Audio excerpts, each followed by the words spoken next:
Kak nggak mau, Kak kayak mana ngomongnya nggak pandai. Yang kawaii lah. Sampai rumah udah capek teper nggak ada itu semua gitu. Cuma ngajak main gitu. Pernikahan itu ya memang bener-bener pemersatu rasa gitu. Halo, nama saya Oni, saya berumur 19 tahun, status saya belum menikah. Nama saya Khairuddin, umur saya 27 tahun dan saya belum menikah. Hai, assalamualaikum. Perkenalkan nama aku Aini Damanik. Kalian biasanya panggil aku Aini. Umur aku kebetulan udah kepala 3 ya, 31 tahun, 12 Agustus 1990 dan status menikah punya 1 suami dan 1 anak. Halo, nama aku Ruli Dwarista, umurku 27 tahun, status menikah. Perkenalkan, nama saya Risa Jonda, umur tahun ini 23 tahun, status lajang alias single. Mungkin 25 atau 27 gitu. Waktu itu aku nikahnya di umur 28 tahun. Aku nikah di umur 26 kurang 1 bulan, jadi ya 26 kurang 1 bulan. Temanya itu mungkin outdoor, kayak garden wedding gitu.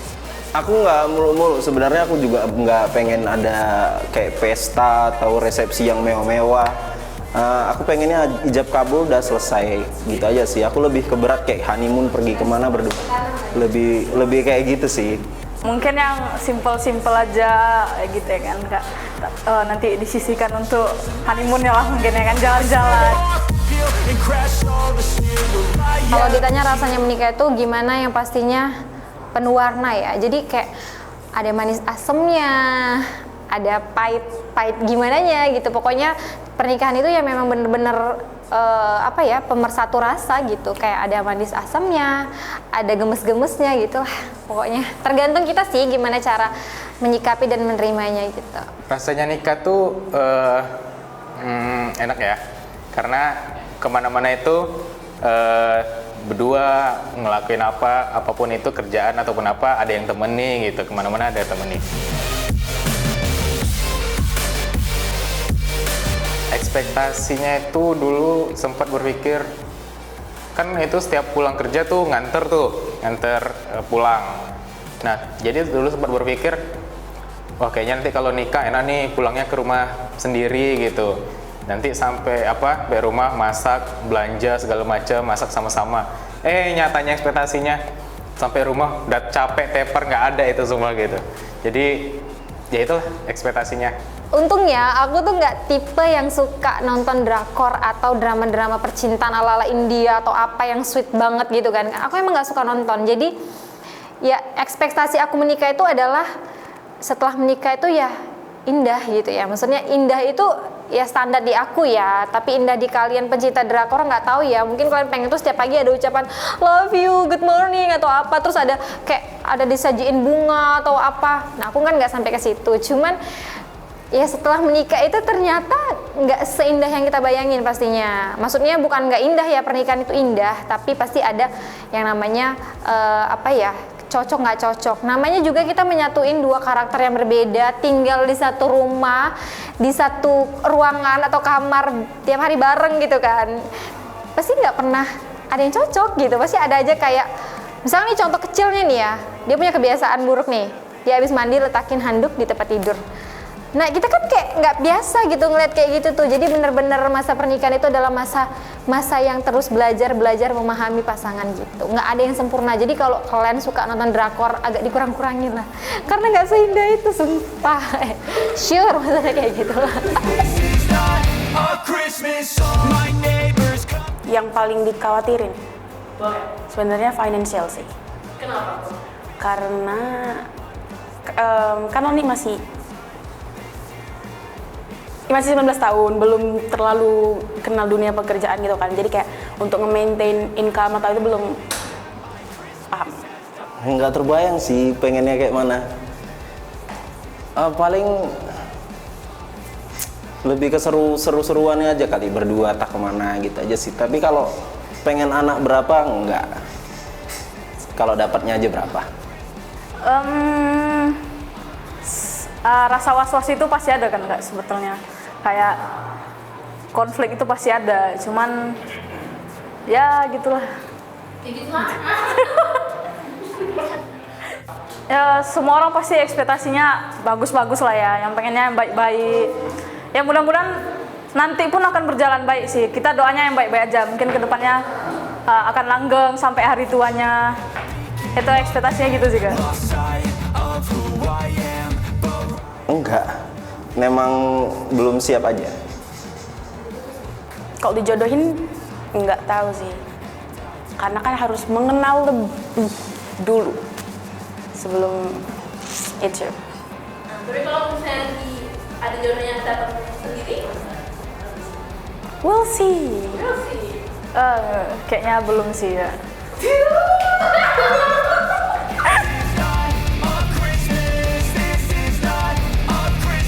Kalau aku sih lebih milih nikah dulu ya. Aku balik lagi ke pribadi aku sendiri.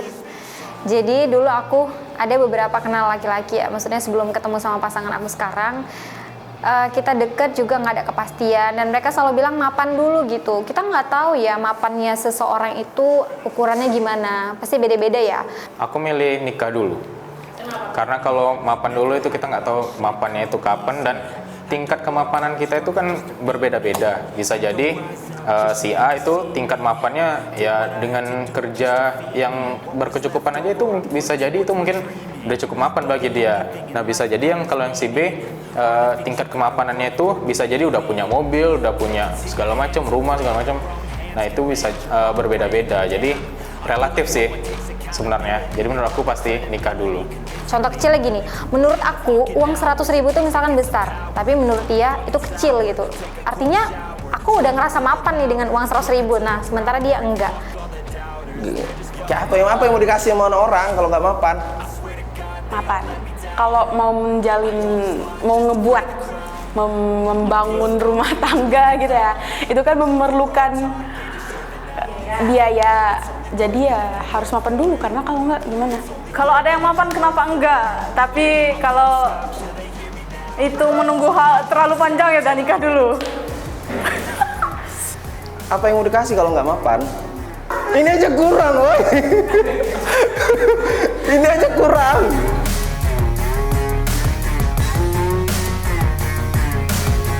Kalau aku ya secara pribadi yang pertama itu adalah keyakinan dan keinginan. Jadi gini, jangan pernah kalian itu menikah hanya ikut tren. Kayak lagi musim ya, apalagi anak-anak Instagram gitu ya, ngeliat temennya nikah, terus kayak langsung, aku pengen nikah nih sekarang juga gitu kan. Siapapun yang datang aku nikahin gitu. Biasa kayak gitu kan, kalau lagi baper. Kalau yang untuk dipersiapkan sebelum nikah itu pastinya mental dan juga apa ya? Ya lebih ke mental sih, sama niat. Jadi yang pertama harus disiapin adalah mental. Contohnya nih ya, aku tarik ke diri aku sendiri aja ya. Mungkin semua orang punya pengalaman, tapi pengalaman pribadi aku adalah begini. Waktu itu pasti banyak lah yang kita lalui untuk sampai menemukan sosok yang benar-benar kita pilih. Jadi dalam pernikahan itu, kalau aku pribadi ya, jangan pernah membuka aib sekecil apapun ke orang lain, mau itu saudara, keluarga, jangan pernah. Di situ karena aku udah bener-bener niat mau menikah, aku udah janji sama diri aku, siapapun pasangan aku yang datang nikahin aku akan menjadi istri yang terbaik gitu. Mau susah, mau seneng, dia mau punya uang atau nggak punya uang, mau kerjaannya baik atau enggak, aku sebagai istri, ya kodratnya sebagai istri gitu. Jadi nggak ada lagi cerita di pernikahan itu kayak gini, nyesel aku nikah sama kamu. Karena kalau niatnya udah bagus, sama mentalnya udah bagus, insya Allah semuanya akan berjalan lancar. Oke, sebenarnya untuk mau nikah muda kayak mau enggak itu sebenarnya tergantung pribadinya masing-masing. Kalau mau nikah muda sih sebenarnya nggak apa-apa kalau finansialnya udah mencukupi dan memang udah mantep. Kalau mau nikah muda, apa sih? Kecepatan nikah. Tapi kalau nggak mau nikah muda juga nggak apa-apa, kayak mungkin mau masih mencari jati diri dulu, kayak masih mau mengejar cita-cita itu nggak apa-apa juga. Untuk kalian yang mau nikah muda, nikah lah, apa sih anjir? Gak bisa, gak bisa, aku gak bisa. Tidak bisa aku ngasih nasihat. Iya, banyak orang kalian kalau mau nikah ya kan. Kalau nggak mau nikah, pakailah kondom ya kan. Gunakan itu. Jadi nggak ini kepleset kayak kata Pak Mul. Itu gunakan alat itu. Pelajari. Nah, itu aja. Bagi yang mau nikah muda, ya bagi yang mau nikah muda, coba pikir-pikir 2 kali lagi, atau rasa-rasanya udah siap persiapannya, nggak masalah sih yang mau nikah muda. Saran untuk yang mau nikah muda itu niatkan secara bagus dan siapkan mental memang untuk pernikahan, karena memang apapun itu asal niatnya bagus. Misalnya nih pengalaman aku kan habis studi, jadi uang gaji segala macam itu udah habis nih untuk gaji, tapi karena uang gaji itu udah habis untuk studi gitu. Jadi kalau diniatkan memang tahun ini mau nikah, itu entah dari mana itu memang uangnya tuh ada aja gitu. Jadi itu niat yang bagus terutama. Jangan lupa Oke, jangan lupa like, comment, subscribe like, comment, and subscribe. Subscribe subscribe dan komen channel YouTube Kreatograf. channel YouTube kita Kreatograf. Channel Kreatograf dan Kreatograf karena channel ini bagus banget. dan jangan lupa share video ini ke teman-teman kalian. Bye-bye.